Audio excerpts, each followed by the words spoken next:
ഓട്ടോറിക്ഷയിൽ മീറ്റർ പ്രവർത്തിപ്പിച്ചില്ലെങ്കിൽ സൗജന്യ യാത്ര. MVD നടപടി ഇന്നു മുതൽ. ഓട്ടോറിക്ഷയിൽ മീറ്റർ പ്രവർത്തിപ്പിച്ചില്ലെങ്കിൽ സൗജന്യ യാത്ര എന്ന സ്റ്റിക്കർ പതിക്കണമെന്ന മോട്ടോർ വാഹന വകുപ്പിന്റെ നടപടി ഇന്നു മുതൽ നിലവിൽ വന്നു. എങ്കിലും ഭൂരിപക്ഷം ഓട്ടോകളിലും സ്റ്റിക്കർ പതിപ്പിച്ചിട്ടില്ല. മീറ്ററിട്ട് തന്നെയാണ് ഓട്ടോ ഓടിക്കുന്നതെന്നും ഇത്തരം അടിച്ചേൽപ്പിക്കുന്ന നടപടികൾ അംഗീകരിക്കില്ല എന്നുമാണ് കൊച്ചിയിലെ ഓട്ടോക്കാരുടെ നിലപാട്. യൂണിയനുകൾ ഈ വിഷയത്തിൽ സർക്കാരുമായി വീണ്ടും ചർച്ച നടത്തും. മീറ്റർ ഇടുന്നതിന് എതിരല്ല, എന്നാൽ മീറ്റർ ഇട്ടില്ലെങ്കിൽ പണം കൊടുക്കേണ്ട എന്ന രീതിയോട് എതിർപ്പാണെന്ന് ഓട്ടോറിക്ഷ തൊഴിലാളികൾ പറയുന്നു. സ്റ്റിക്കർ പതിപ്പിക്കാൻ എതിരാണെന്നും അതിന് ബുദ്ധിമുട്ടുണ്ടെന്നും അവർ വ്യക്തമാക്കുന്നു.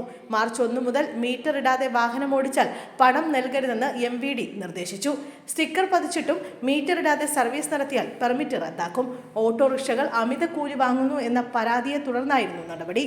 മീറ്റർ ഇട്ടില്ലെങ്കിൽ പണം നൽകേണ്ടതില്ല എന്ന സ്റ്റിക്കർ ഓട്ടോറിക്ഷകളിൽ പതിപ്പിക്കണമെന്നാണ് ഉത്തരവ്. ഈ സ്റ്റിക്കർ ഓട്ടോറിക്ഷ തൊഴിലാളികൾ തന്നെയാണ് പതിക്കേണ്ടത്. മീറ്റർ ഇടാത്ത ഓട്ടോറിക്ഷകൾക്കെതിരെ യാത്രക്കാരുടെ പരാതിയിലും നടപടിയെടുക്കും. മീറ്റർ ഇടാതെ സഞ്ചരിക്കുന്ന ഓട്ടോറിക്ഷയുടെ വീഡിയോ, ഫോട്ടോയോ സഹിതം യാത്രക്കാർക്ക് ജോയിന്റ് RTOമാരുടെ നമ്പറുകളിൽ പരാതിപ്പെടാൻ സംവിധാനമൊരുക്കിയിട്ടുണ്ട്.